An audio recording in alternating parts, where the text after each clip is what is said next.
ಇಲ್ಲಿ ಸಾಧನಾ ಸಮಾವೇಶ ಮಾಡೋದು ಬಿಟ್ಟು ಬೆಂಗಳೂರು ಸಿಟಿನಲ್ಲಿ ಎಲ್ಲ ಕಡೆ ಕಸದ ರಾಶಿ ಹರಡಿದೆ. ಜನ ಒದ್ದಾಡ್ತಾ ಇದ್ದಾರೆ. ಇದರಿಂದ ರೋಗಗಳು ಹರಡ್ತಾ ಇದೆ. ಬೆಂಗಳೂರು ಸಿಟಿ ಅಂತಕ್ಕಂಥ ನಗರಕ್ಕೆ ಮಾತಾಡ್ತಿದ್ರೆ ಸಿಲಿಕಾನ್ ವ್ಯಾಲಿ ಅಂತೀವಿ. ಸಿಲಿಕಾನ್ ವ್ಯಾಲಿ ಆಗಿ ಉಳಿದಿಲ್ಲ. ಇವತ್ತು ಗಾರ್ಬೇಜ್ ನಗರ ಆಗಿ ಪರಿವರ್ತನೆ ಆಗ್ಬಿಟ್ಟಿದೆ ಬೆಂಗಳೂರು ನಗರ. ಇವೆಲ್ಲ ಮುಂದಿಟ್ಕೊಂಡು ಇವತ್ತು ಸಾಧನಾ ಸಮಾವೇಶ ಮಾಡ್ತಾ ಇದಾರ. ನನಗಂತೂ ಅರ್ಥ ಆಗ್ತಾ ಇದೆ. ಏನೋ ಪತ್ರಿಕೆಗಳಲ್ಲಿ ಮಾಧ್ಯಮಗಳಲ್ಲಿ ದೊಡ್ಡ ದೊಡ್ಡ ಜಾಹೀರಾತುಗಳು ಕೊಟ್ಕೊಂಡು ನಾನು ಮೊದಲನೇ ಬಾರಿ 5 ವರ್ಷ 4 ದಿನ ಮುಖ್ಯಮಂತ್ರಿಯಾಗಿ ಕೆಲಸ ಮಾಡಿದ್ದೆ.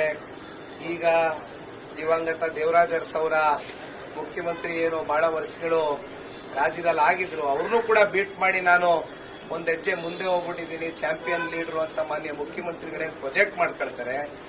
ಎಷ್ಟು ದಿನ ನಾವು ಮುಖ್ಯಮಂತ್ರಿ ಕುರ್ಚಿಲಿ ಕೂತಿದ್ವಿ, ಎಷ್ಟು ದಿನ ಸರ್ಕಾರದಲ್ಲಿ ಆಡಳಿತದಲ್ಲಿ ಕೂತಿದ್ವಿ ಅಂತಕ್ಕಂಥದ್ದು ಮುಖ್ಯ ಅಲ್ಲ. ಬದಲಾಗಿ ಕೂತಂತ ಸಂದರ್ಭದಲ್ಲಿ ಎಷ್ಟು ಜನರ ಜೀವನ ಬದಲಾವಣೆ ಮಾಡಿದಿರಿ, ಎಷ್ಟು ಜನರ ಜೀವನ ಹಸನಗೊಳಿಸಿದಿರಿ ಅಂತಕ್ಕಂಥದ್ದು ಚರ್ಚೆ ಆಗಬೇಕಾಗಿದೆ.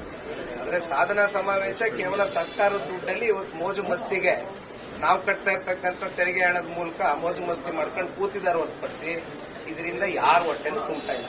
ಇಲ್ಲಿ ಸಾಧನಾ ಸಮಾವೇಶ ಮಾಡೋದು ಬಿಟ್ಟು ಬೆಂಗಳೂರು ಸಿಟಿನಲ್ಲಿ ಎಲ್ಲ ಕಡೆ ಕಸದ ರಾಶಿ ಹರಡಿದೆ. ಜನ ಒದ್ದಾಡ್ತಾ ಇದ್ದಾರೆ. ಇದರಿಂದ ರೋಗಗಳು ಹರಡ್ತಾ ಇದೆ. ಬೆಂಗಳೂರು ಸಿಟಿ ಅಂತಕ್ಕಂಥ ನಗರಕ್ಕೆ ಮಾತಾಡ್ತಿದ್ರೆ ಸಿಲಿಕಾನ್ ವ್ಯಾಲಿ ಅಂತೀವಿ. ಸಿಲಿಕಾನ್ ವ್ಯಾಲಿ ಆಗಿ ಉಳಿದಿಲ್ಲ. ಇವತ್ತು ಗಾರ್ಬೇಜ್ ನಗರ ಆಗಿ ಪರಿವರ್ತನೆ ಆಗ್ಬಿಟ್ಟಿದೆ ಬೆಂಗಳೂರು ನಗರ. ಇವೆಲ್ಲ ಮುಂದಿಟ್ಕೊಂಡು ಇವತ್ತು ಸಾಧನಾ ಸಮಾವೇಶ ಮಾಡ್ತಾ ಇದಾರ. ನನಗಂತೂ ಅರ್ಥ ಆಗ್ತಾ ಇದೆ.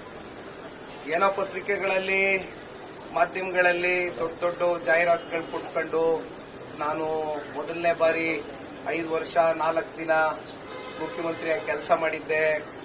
ಈಗ ದಿವಂಗತ ದೇವರಾಜ ಅರಸು ಅವರ ಮುಖ್ಯಮಂತ್ರಿ ಏನು ಬಹಳ ವರ್ಷಗಳು ರಾಜ್ಯದಲ್ಲಿ ಆಗಿದ್ರು, ಅವ್ರನ್ನೂ ಕೂಡ ಬೀಟ್ ಮಾಡಿ ನಾನು ಒಂದ್ ಹೆಜ್ಜೆ ಮುಂದೆ ಹೋಗ್ಬಿಟ್ಟಿದ್ದೀನಿ, ಚಾಂಪಿಯನ್ ಲೀಡರ್ ಅಂತ ಮಾನ್ಯ ಮುಖ್ಯಮಂತ್ರಿಗಳೇ ಪ್ರೊಜೆಕ್ಟ್ ಮಾಡ್ಕೊಳ್ತಾರೆ. ಎಷ್ಟು ದಿನ ನಾವು ಮುಖ್ಯಮಂತ್ರಿ ಕುರ್ಚಿಲಿ ಕೂತಿದ್ವಿ, ಎಷ್ಟು ದಿನ ಸರ್ಕಾರದಲ್ಲಿ ಆಡಳಿತದಲ್ಲಿ ಕೂತಿದ್ವಿ ಅಂತಕ್ಕಂಥದ್ದು ಮುಖ್ಯ ಅಲ್ಲ. ಬದಲಾಗಿ ಕೂತಂತ ಸಂದರ್ಭದಲ್ಲಿ ಎಷ್ಟು ಜನರ ಜೀವನ ಬದಲಾವಣೆ ಮಾಡಿದಿರಿ, ಎಷ್ಟು ಜನರ ಜೀವನ ಹಸನಗೊಳಿಸಿದಿರಿ ಅಂತಕ್ಕಂಥದ್ದು ಚರ್ಚೆ ಆಗಬೇಕಾಗಿದೆ. ಅಂದ್ರೆ ಸಾಧನಾ ಸಮಾವೇಶ ಕೇವಲ ಸರ್ಕಾರದ ದುಡ್ಡಲ್ಲಿ ಇವತ್ತು ಮೋಜು ಮಸ್ತಿಗೆ ನಾವು ಕಟ್ತಾ ಇರ್ತಕ್ಕಂಥ ತೆರಿಗೆ ಹಣದ ಮೂಲಕ ಮೋಜು ಮಸ್ತಿ ಮಾಡ್ಕೊಂಡು ಕೂತಿದ್ದಾರೆ ಹೊರತುಪಡಿಸಿ ಇದರಿಂದ ಯಾರ ಹೊಟ್ಟೆನೂ ತುಂಬ್ತಾ ಇಲ್ಲ.